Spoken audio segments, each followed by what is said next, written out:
به اهل سنت. من چندین بار تو این برنامه ها گفتم که با کمال تأسف باید تعبیر کنیم که بخاری را بر قرآن هم ترجیح میدهند. اگر حدیثی در بخاری باشد با آیات قرآن سازگار نباشد، حدیث بخاری را میپذیرند، آیات قرآن را توجیه میکنند. بینندگان محترم، دروغ گفتن و تهمت بستن یکی از ویژگی‌های آخوندان رافضی است که در طول تاریخ ثابت شده است، تا جایی که پیامبر بزرگوار اسلام رسول اکرم صلی الله علیه و سلم را به ترس و خیانت در تبلیغ رسالت متهم نمودند. مشاهده نمودید که این آخوند بدون در نظر داشتن مدرک و دلیل با سفسطه بافی اهل سنت را متهم می کند که صحیح بخاری را بر قرآن کریم ترجیح می دهند، در حالی که اهل سنت قرآن کریم را نخستین منبع در اخذ عقیده می دانند و آن را از هر گونه کمی و کاستی و افزایش و تحریفی محفوظ می دانند، همان گونه که به صراحت در خود قرآن آمده است: انا نحن نزلنا الذکر و انا له لحافظون. بیگمان ما قرآن را نازل کرده ایم و به طور قطع خود نگهبان آن هستیم.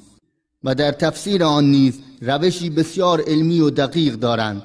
اعتقادشان بر این است که بهترین روش در تفسیر قرآن به قرآن است، سپس تفسیر قرآن به وسیله سنت، پس از آن تفسیر قرآن با اقوال صحیح صحابه و سپس تفسیر قرآن با آنچه دانشمندان و علمای تابعین بر آن متفق بوده و اجماع کرده‌اند.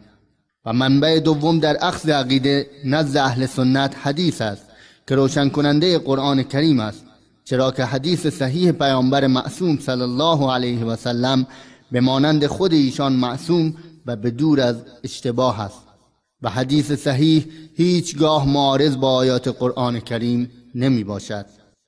امام بیهقی رحمه الله در کتاب مناقب الشافعیه صفحه 462 می گوید: منابع معتبر اهل سنت در عقاید کتاب خدا و سنت پیامبر صلی الله علیه و سلم است. آیا این افراد به الله و روز آخرت ایمان ندارند و از حاضر شدن در درگاه رب العالمین نمی ترسند؟ تا کی با این دروغ‌ها و اتهامات خیش به اسلام ضربه میزنند؟ الله متعال می‌فرماید: هنالك تبلو كل نفس ما اسلفت وردوا